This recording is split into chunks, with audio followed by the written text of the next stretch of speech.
সালামু আলাইকুম। কেমন আছে প্রিয় বাংলাদেশ? কেমন আছে বাংলাদেশের মানুষ এই মুহূর্তে? বর্তমানে এই মুহূর্তে বাংলাদেশের মানুষ, বিশেষ করে মধ্যবিত্তরা, ইভেন নারীরা, এমনকি যারা অফিস করে একটু রাত হলে বাসায় ফিরেন, তাদের মধ্যে আতঙ্ক, দুশ্চিন্তা যে কখন কোন জায়গায় ঠেকবাজি হয়, চিন্তায় হয়, শ্লীলতাহানি হয়, অথবা আপনার গরুর গোয়ালঘরে যে গরুটা আছে এটা চুরি হয়ে যায়, কখন ডাকাইতের দল আসে সংঘবদ্ধ লুট করে।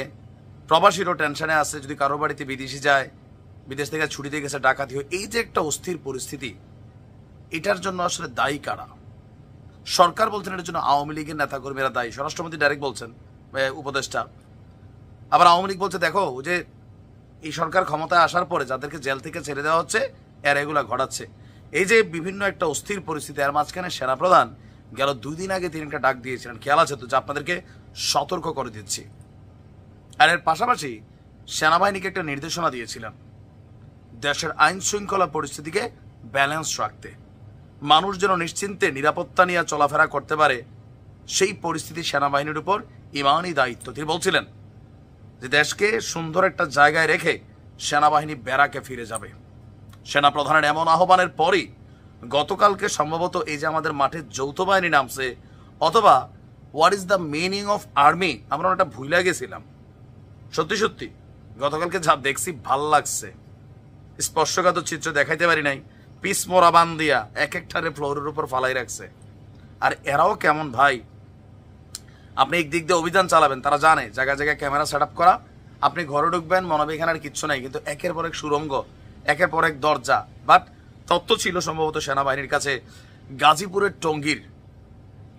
টঙ্গীতে যৌথ বাহিনীর গতকালকে একটা ব্যাপক অভিযান চলেছে। প্রায় 126 জনের মতন গ্রেপ্তার হয়েছে বিভিন্ন জায়গা থেকে। আর যৌথ বাহিনীর টার্গেট ছিল ছিনতাইকারীরা, মাদক ব্যবসায়ীরা, এমনকি বিভিন্ন অপরাধে জড়িত যারা আছে। জাস্ট টঙ্গীর এই মাজার এরিয়া থেকে 1/2 শতাধিক অপরাধীকে আটক করে, আর বিভিন্ন জায়গা থেকে আরো বাকিদেরকে আটক করা হয়েছে, এমনকি দেশি বিদেশি অস্ত্র জব্দ করা হয়েছে।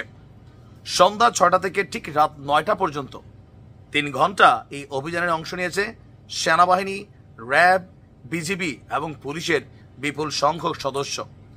গেল কয়েকদিন যাবৎ স্থানীয় এলাকাগুলোতে ব্যাপক ছিনতাই, মাদক, সন্ত্রাসী কার্যক্রম পরিলক্ষিত হচ্ছিল।